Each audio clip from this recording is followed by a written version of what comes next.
আমি দায়িত্ব নেওয়ার পরেই বলে আসছি যে সিটি কর্পোরেশনটা একটা অভিভাবকহীন ছিল।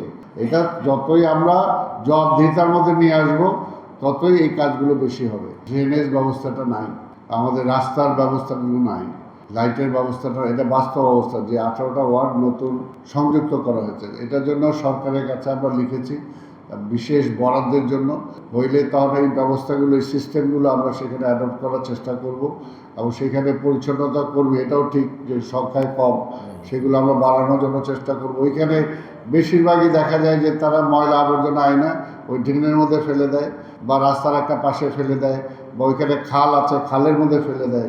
ওইখানে ওই সিস্টেমটা এখন পর্যন্ত চালু হয়নি। কাজে আপনি যেটা বলছেন এটার ব্যাপারে আমাদের একটা মাস্টার প্ল্যান আছে, সে অনুযায়ী যদি আমরা কাজগুলো করতে পারি তাহলে আমরা আশা করব সমাধান হবে।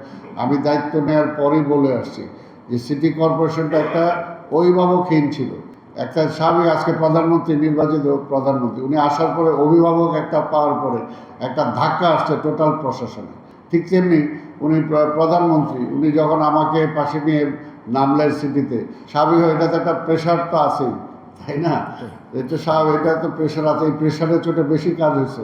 এটা যতই আমরা জবাবদিহিতার মধ্যে নিয়ে আসবো ততই এই কাজগুলো বেশি হবে, এটাই স্বাভাবিক। কাজে ভবিষ্যতে আমরা চেষ্টা করব যে এই গতিটাকে যাতে বজায় রাখা যায়।